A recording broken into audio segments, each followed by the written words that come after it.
PUA material, Chapter 2, Wednesday Mind Emission from the Toad Bunker on the Toad Cam.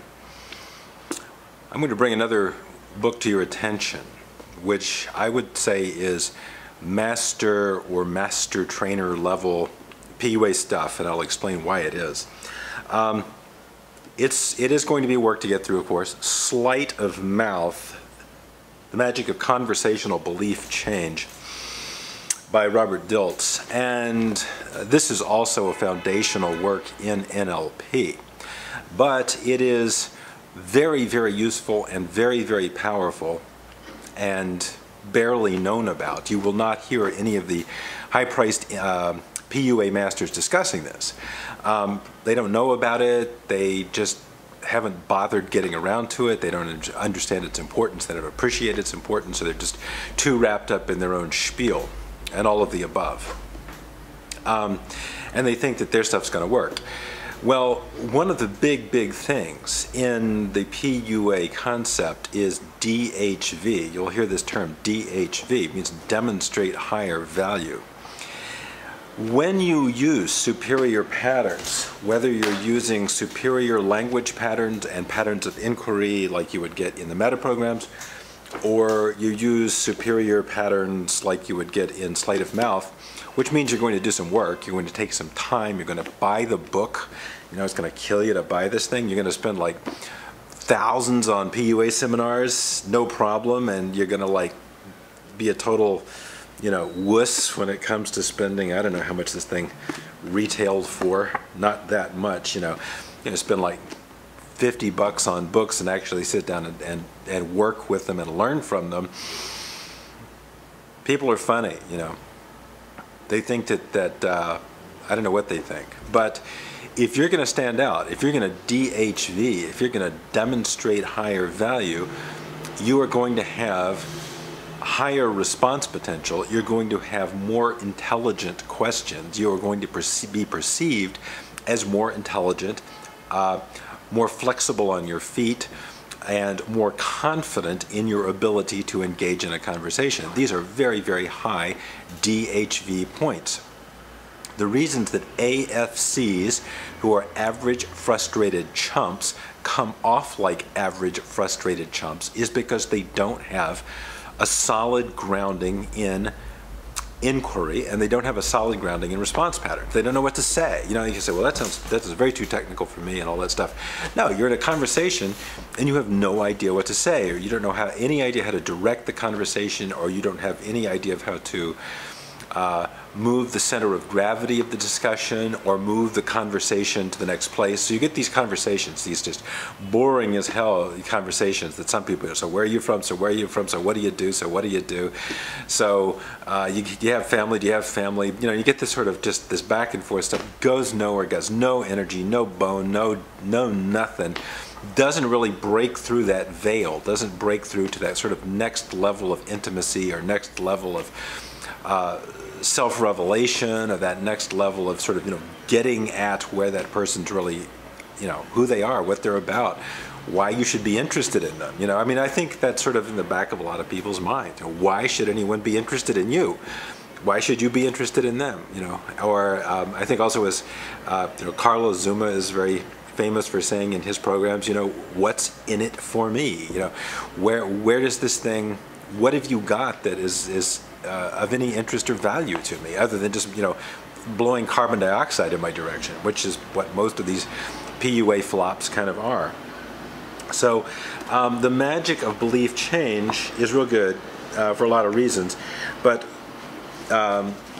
he does actually outline something which then emerges as this map of you know, possible responses. So you get this, you know, classic response, buy me a drink. You know, weak response, what would you like? Oh, you know, I'll have a pink squirrel.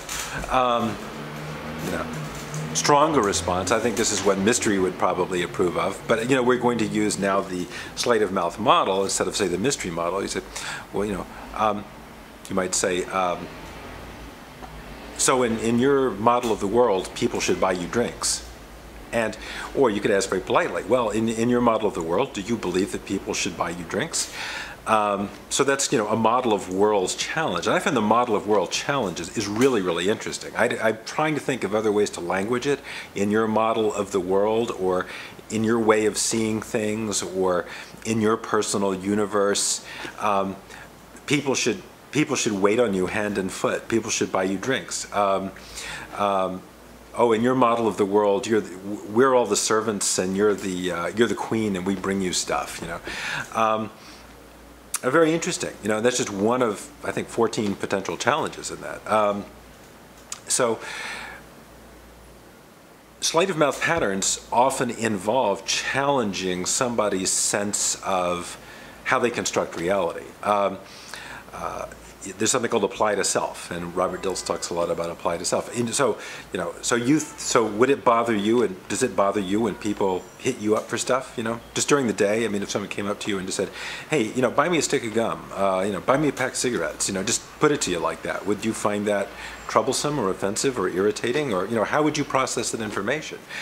I think, generally speaking, it's better not to try to load it with, tell them how they would feel. It's kind of the better way to approach it would be in the middle of the day, if someone demanded something of you like that, like if in the middle of the day you're in a store and someone just turned to you and say, "Buy me a cup of coffee," what would your response be? And the important thing is to be very, very curious, genuinely curious about a response. I mean, if they sense that you're just doing it as a provocation, but you really don't want to know, and that's what so many of these girls complain about. Like on Dr. Phil, they had a couple of guys that were teaching PUA technique, and they're on Dr. Phil, and the complaint, the most sort of genuinely complaint that I felt was that these guys would ask questions and then they weren't listening. They would tune them out. They really weren't interested in the answer. So you have to get yourself into a state. You have to use some of, sort of John Grinder's, some of his higher level, later generation NLP, some of his, his advanced state-based NLP. Get yourself in a state of silencing your inner dialogue and really listening to the answer. You say, "Well, buy me a drink. Buy me a drink." I don't know how to. "Hey, buy me a drink." And you said, "Well, if we were at Starbucks 6 hours ago and somebody standing next to you just said, buy me a latte," what would your reaction be? What would your response be? And really listen to the response. And that might completely change her perception of where she's at, or where her energy is coming from. Dilts has all kinds of other things like, there's that classic question, what would happen if I didn't? But you could put that in a much more sophisticated way, and you could say, well, what wouldn't happen if I didn't? Say, well, buy me a drink. Well, what wouldn't happen if I didn't do that? And that will put her mind in some amazing, those are called the Cartesian questions, and just using the Cartesian questions, which aren't really directly addressed here, but what would happen if I did? What wouldn't happen if I did? What would happen if I didn't? What wouldn't happen if I didn't? So if you just had those 4 Cartesian questions locked and loaded and ready to rock, well, buy me a drink. Well, what wouldn't happen if I didn't do that? And you're gonna have to get like kind of the tone and the rhythm and everything right for the situation. Man, she's gonna have to go into some wild internal searching. What wouldn't happen if you didn't buy me a drink?